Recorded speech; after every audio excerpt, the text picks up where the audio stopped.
I would like to ask the question, if you don't mind, Ms. Charmaine and Honorable Prime Minister, both of you can add to it how well efficiently we can now go ahead with the application programs for Antigua and Barbuda, considering the current pandemic and the COVID situations.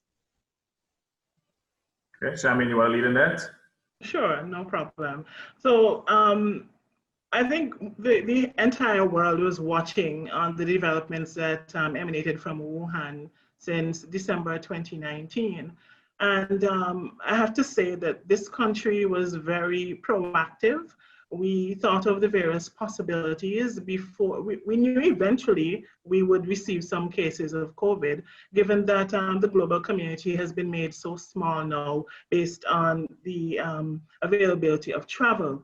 And so the government would have sat together, and the PM will speak more on that, would have sat together to look at the countrywide response and the preparations. And at the Citizenship by Investment Unit, we sat down and looked to see how we were able to continue to add value and provide superior service, even if a decision was taken to lock down the country.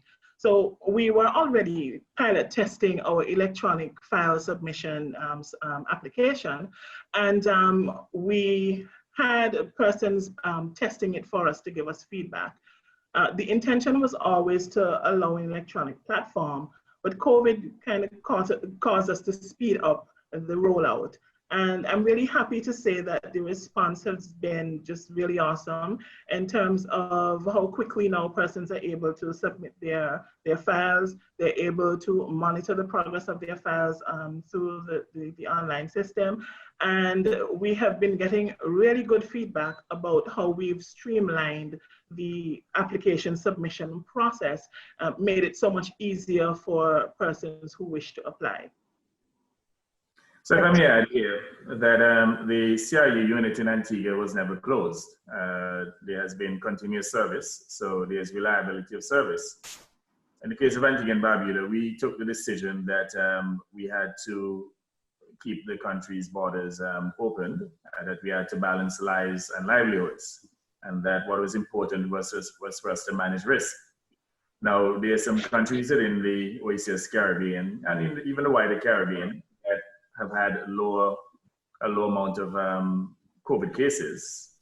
But in terms of the management of COVID, there is no other country within the Caribbean that would have managed COVID the way in which we have. So for example, our borders, as I said earlier, were fully reopened to international flights, and we have been importing new COVID cases, but have managed them so effectively that there has been little or no domestic transmission, to the extent that today we are COVID-free.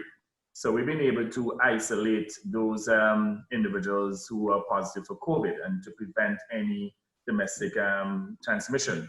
So we continue to receive tourists from the United States, from Florida, which is a hotbed, from Canada, the United Kingdom.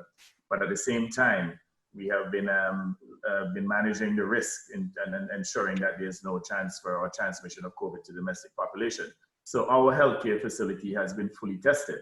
There are others that have remained closed, and they have low levels of COVID importation because they have not taken on the risk. We have taken on the risk and have managed the risk effectively. And again, to repeat, at this point, we are COVID-free.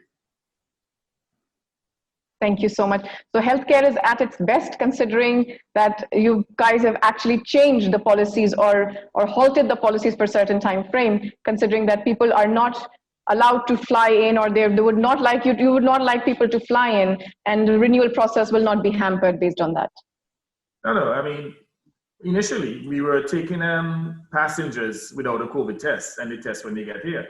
In fact, on one occasion during that period, we had 39 cases from one batch of tests. But we were able to manage those cases to the effect that there was little or no domestic transmission.